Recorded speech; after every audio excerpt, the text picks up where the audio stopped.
cowboy capital of the world. Yes, Big Al is live with more from the 69th annual Oakdale Rodeo. Yeehaw! Oh yes, and you know what? We just saw me and cameraman Sean just saw them. The Cowboys rustling them out and getting them ready for the rodeo. It's going to start a little bit later on at 1:30 this afternoon. But we find out something. Oh, there they go right now. There they go, making it happen. Look at that. Look at that. Rustling them right now, getting them ready, getting them up and fed and getting them going. So, hey, so we're here with Jeff. He is the one that makes all this happen. What exactly are they doing right now? Well, these bulls have been in their staging area overnight, and now they're getting them back up to the arena where they're getting ready to buck them this afternoon for the rodeo. Wow. So it's a huge operation. You have to make sure everything, all the horses are maintained, all the Broncos are maintained. It's almost, I love the fact that you guys consider them athletes right along with the riders. Yeah, I mean, you know, these animal athletes, they were born to do this. They were, you know, we got bloodlines that go back almost 100 years on these, and you know, we raise them from baby calves or baby colts all the way up to, you know, when they're probably 6 or 7 years old, they can start performing at a level like Oakdale Rodeo, which is a top level rodeo.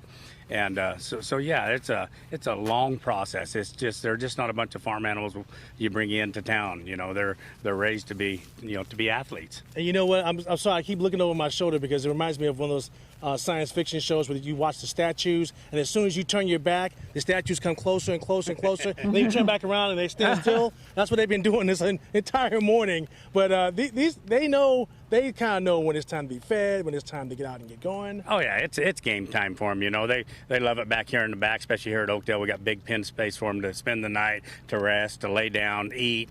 You know, and then they know it's game on time. You know, their personalities change. They're just like any other competitor. When it's competition time, they're ready for that competition. You know, it's basically, you know, it's a war between man and beast. You know, and so they're ready. They're ready. It's game time. It's game time. And they can tell from the people that are actually getting out and they're getting up and getting ready for themselves. They sense that something's happening. Yeah, things are starting to happen. You know, they've been laying around here for 16, 18 hours, and now it's okay. Here they come. So you start.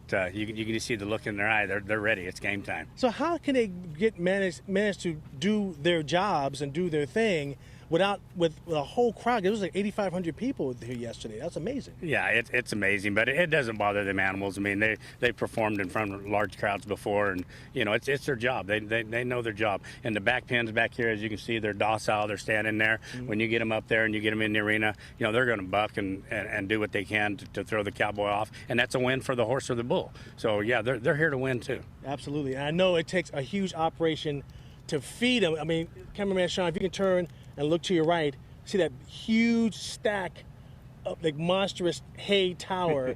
There's a lot to feed them, man. Oh yeah, you know, it's a lot of hay and a lot of grain, but you know, just like any other athlete, you got to feed them right and you know, make sure that the consumption's right on them, and you know, they got fed last night and then again early this morning. Then they won't have no feed until until after they perform this afternoon, because it's just like, you know, you can't run a foot race if you've got a real full belly. So you have to manage on how much you feed them, you know, and what time of day you feed them. All right, now the most important question of the entire Oakdale Rodeo is, how's my look, man? How's the hat? I'm trying to look decent. This is before, and this is after right here. Oh, he got it down pat. He got it down to a science, man. Hey, you're getting there. I mean, you got it. I mean, I like your hat. Yeah, you're getting there. You're wearing it, you know, pretty good. For I'm trying. For your first timer, right? Yeah. Yeah. So no, you're wearing a hat pretty good. What for size hat is that? Hey, not too bad for a city slicker. What size? I don't know, but it fits my head, so that's all I care about. That's all that matters. There you go. That's my size, as long as it fits. All the details are on the screen right now to get involved with the Oakdale Rodeo. Come on out, bring the family. It is a lot of fun and very educational as well. Yeah, we saw Gypsy Cowgirl Kitchen's Bambi Porter there too with you, right? Where's Bambi at? Tell her we say hi. Your own team's tune. There you go. Absolutely. Yeah, today's the last day of that. Check them out. There we go. Oh, there she is. Hi. Very nice, very nice.